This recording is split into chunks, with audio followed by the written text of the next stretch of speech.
Slide number 10. Okay, so this is the EEG asymmetry results before random assignment and before training. So even though we show the groups here separately, this is before the persons had been assigned to group. So all 21 persons are represented here. The 11 persons who would eventually be in the meditation group are the black line. The 10 persons who would eventually be in the waitlist control group are the gray line. And along the bottom, that is along the x-axis, the horizontal axis, you can see the timing for the 18-minute protocol. During that protocol, at 14 different times, we assessed the balance of EEG activity between the left and the right hemispheres. And along the vertical axis is an indication of what that EEG asymmetry was. When that value is 0, that means the electrical activity in the alpha range, that's the wavelength range that we were looking at. When that value is 0, it means it's equal between the left and right hemispheres. As the value is positive, that indicates a greater relative shift towards the left hemisphere, and the opposite, as that value becomes negative, that will be a shift towards the right hemisphere. Now, looking at these data, two things are apparent.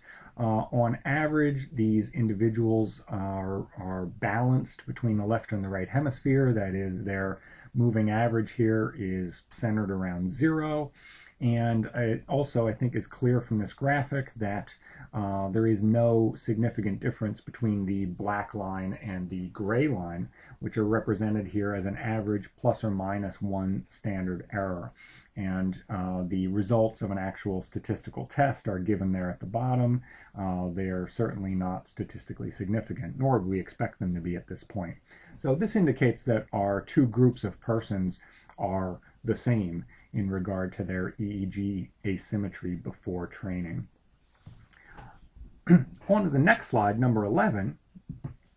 Here are the EEG asymmetry results after the training period. So now the meditation group has gotten their 5 weeks of training and practice, and we have tested everyone again and asked them to attempt meditation according to those exact same instructions that we gave them at the beginning of the study. And here we have a clear difference. At every time point, the meditation group is demonstrating a shift towards the left frontal hemisphere, and the control group is much, much closer to 0. And I failed to mention on the previous slide that we also are showing there along the bottom, not all the way at the bottom of the graphic, but near the bottom, the protocol began with approximately a 1-minute task in which they reported their affect to us using that positive affect, negative affect schedule. So that's non-meditation time. Then there was a 15-minute block during which the person attempted to meditate. Following that was another 1-minute period where we again asked them to report their affect. And finally, there was a 1-minute non-meditative rest period. And one of the interesting things about the result here is it wasn't strictly during the meditation task that the meditation group showed a higher EEG asymmetry, but they even showed it during those non-meditative tasks, which took place just before and just after the meditation period. Finally, it's worth pointing out that we conduct a statistical test on this, a paired t-test, and the difference is statistically significant. And for those persons who are statistically savvy, you'll note that this was a very large effect. The meditation group is on average about 3 standard deviations greater in their EEG asymmetry than the control group was. And in fact, with such a small number of participants in our study, we were essentially counting on a large effect if we were going to have a chance to detect it.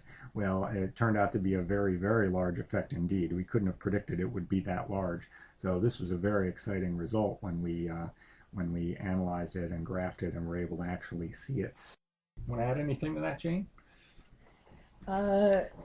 Really, just that I was not expecting to see this sort of shift occur after just literally a month of meditation practice among these novice practitioners. And so, as Chris said, we were really excited to see this result. On to slide number 12. Now, we also collected data from this PANAS, the Positive Affect, Negative Affect Schedule. And the results of this were less exciting. What we found is that affect in both forms, positive affect and negative affect, tended to both decline when anybody attempted to meditate, whether they'd gotten training or not. But there was not a significant group difference in the end of the study between the people who'd had training and the people who did not. Now, you might ask, well, why would there be that biological, that scientific effect in the brain, but it's not showing up in people's affect report? Well, there could be a couple reasons for that. One is the psychological effect may be smaller than the neuroscientific effect, such that we would have needed a considerably larger study. Maybe we would have needed several dozen or maybe 100 people to detect the effect statistically, and we failed to find it because we had a very small study. It's also possible that the psychological effect of having your brain's activity shifted in that way is only going to show up under certain contexts.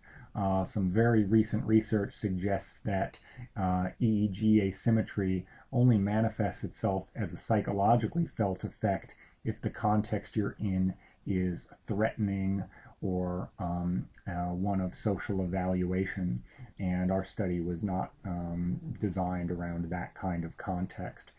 So we would like to continue to research not only the neuroscientific effects of meditation, but we also would be excited to find if people reported feeling a difference in their affect. But in this study, we weren't able to detect that kind of an effect. On to slide 13. So the end result of this is that this study was just recently published in the journal Psychological Science, and we provide the full reference here if you have access to an academic library and want to look it up. If you don't have access to an academic library but you'd still like to see the study, we can make it available to you. I'm going to provide you with some contact information in just a moment on our next slide, and I can send you a reprint of the study. And while the names are up there, this is probably a great opportunity to just say what a wonderful job our colleagues did. In addition to myself and Jane, we had Professor Mike Donnelly give us his expertise, and in no particular order here because everyone made a great contribution. Callie Valek, Sarah Huckabee, Derek Wiederholt, Rachel Doty, Aaron Rellinger, and Brianna Rice all made major contributions to the study. It was a team effort throughout, and it was really a lot of fun to do this.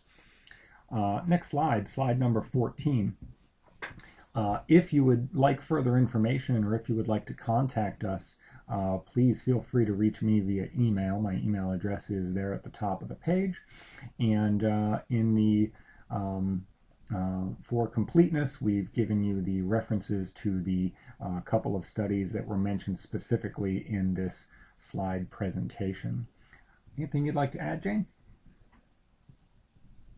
Nope, I think that was good. Okay. So thank you for your interest in our work, and if you would like more information, feel free to contact us. Thank you.